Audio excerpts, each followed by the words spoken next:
Welcome to our class. Today I am going to discuss about tag question for class 10.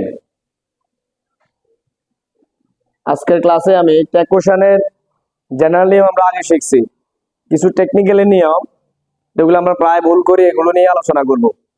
Look at the black white board. প্রথমে দেখো, the idol can do little for society. এখানে কি modal auxiliary verb আছে কি can, তাহলে আমরা ক্যানটা আনবো নাকি ক্যান।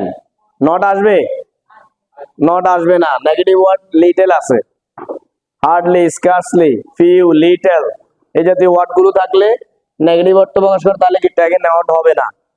তাহলে আমাদের সাবজেক্ট কি হবে? সাবজেক্ট আমরা প্রোনাউন ব্যবহার করব, তাহলে এখানে কি ব্যবহার হবে?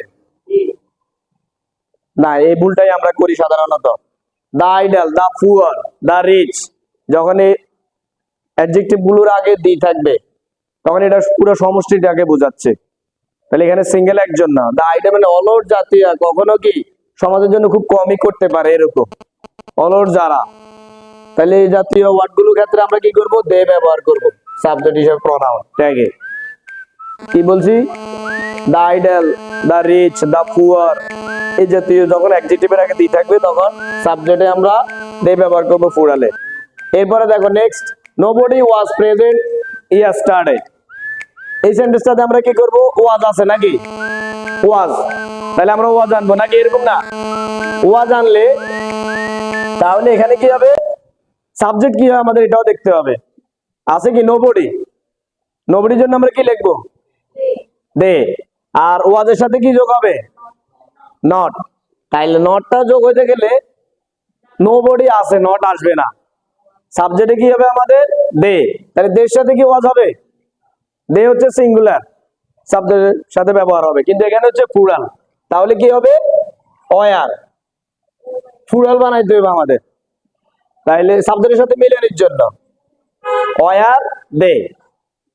এরপরে দেখো, এভরিবডি ইজ ফ্রি নাও, এখানে ইজ আছে, তাও আমরা বসানোর আগে চিন্তা করি, এখানে এভরিবডি লিখে দিব, সাবজেক্ট কি হবে?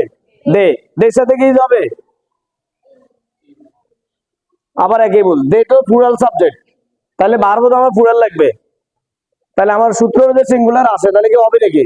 তখন আমি প্লুরাল ভার্ব ওই টেন্সে ব্যবহার করতে হবে। আর নট যোগ হবে, নট নাই নেগেটিভ। এরপরে আর এন্ড দে।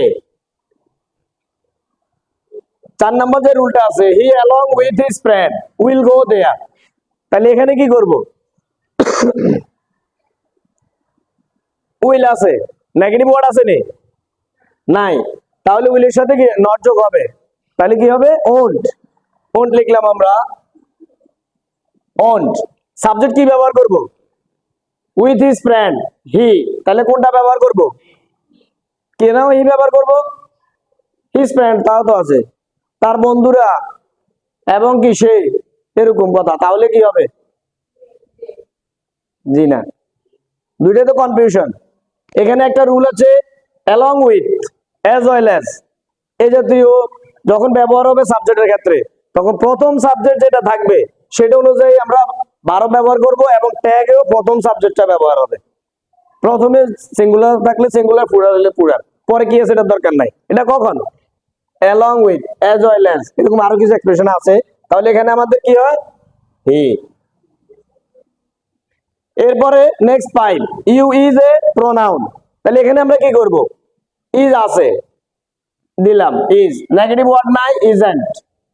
এরপরে কি হয়? ইউ শব্দটা হচ্ছে কি, ইউ ওয়ার্ডটা হচ্ছে একটা প্রোনাউন, এখানে ইউ ইউ মিক্স করে নাই, মানে থার্ড পারসন না, এখানে হচ্ছে কি বুঝাচ্ছে যে এই শব্দটা হচ্ছে কি প্রোনাউন, তাহলে আমরা এখানে ইট ব্যবহার করব, ইট। এরপরে দেখো, এইভাবে আমাদের I is a pronoun, I হচ্ছে একটা pronoun, he is a pronoun, he একটা প্রোনাউন, এইভাবে কোটেশন দিয়ে দেখলেও আমরা মনে রাখতে হবে যে এইভাবে হবে, হিটা হি না, ওখানে কি প্রোনাউনটারে নির্দেশ করছে। Next, the mother rose in her, তাহলে এখানে রাইজ আমরা জানি প্রেজেন্ট ফর্ম আছে, রোজ, তাহলে কি হবে? ডিড। নট নাই, তাহলে কি হবে? ডিডন্ট, নট যোগ হবে। এরপরে মাদার আছে, মাদার রোজ ইন হার, তার মধ্যে কি মায়ের মমতা জেগে উঠছে, এখানে মা মিন্স মাকে বোঝায় না, মমতাটাকে বুঝাইছে। তাহলে কি লিখবো আমরা? ইট। এরকম ফাদার রোজ ইন হিম, মানে তার মধ্যে পিতৃত্ব ভাবটা জেগে উঠছে, ভাতৃত্ব ভাবটা জেগে উঠছে। তার মানে ভাইকে বুঝাবে না, হি না, ফাদার মানে ফাদারকে না, মমতাটারে নির্দেশ করে। এই কারণে আমরা কি ব্যবহার করবো? সাবজেক্ট হিসাবে ইট ব্যবহার করব। নেক্সট আছে কি, he let me do the work. তাহলে এখানে লেট, আমাদের কিছু ভার্ব আছে ফুড, কাট, লেট, তিনটা রূপে কি একই রকম। তাহলে আমরা সাধারণত প্রেজেন্টে থাকলে ডু, ফার্স্টে থাকলে ডিড, আর এস বাই এস থাকলে ডাজ। এখন আমাদের এই ভার্বগুলো থেকে থাকলে এরকম নির্ণয় করতে হবে যেটা কোন টেন্সে আছে, সেটা দেখতে হইব। তা আমাদের এখানে হি আছে, এখানে লেট আছে। যদি প্রেজেন্ট টেন্সে হইতো তাহলে রুল অনুযায়ী থার্ড পারসন সিঙ্গুলার নাম্বার হলে ভার্বের সাথে এস বাই এস যোগ হয়, কিন্তু এখানে যোগ হয় নাই, তার মানে প্রেজেন্টে নাই, পাস্টে আছে। তাহলে পাস্টে থাকলে কি ব্যবহার করবো আমরা? ডিড। নট নেগেটিভ ওয়ার্ড আছে? নো, তাহলে ডিডেন্ট, ডিডেন্ট হি। আমাদের পরীক্ষা আসবে 5টা, দেখ 5টা থেকে এরকম একটা দুইটা একটু জটিলতার মধ্যে দিয়ে দিবে ব্যতিক্রম রুলের, আর বাকিগুলো ঠিক থাকবে। তো এই ব্যতিক্রম গুলো আমরা শিখার জন্য এইভাবে প্র্যাকটিস করতে হবে, তাহলে আমাদের মনে থাকবে। এখন মোটামুটি রুল গুলো থেকে আসতে পারবে না, এইভাবে আমাদের শিখতে হবে। টিল দেন আল্লাহ হাফেজ, see you again next class, good by.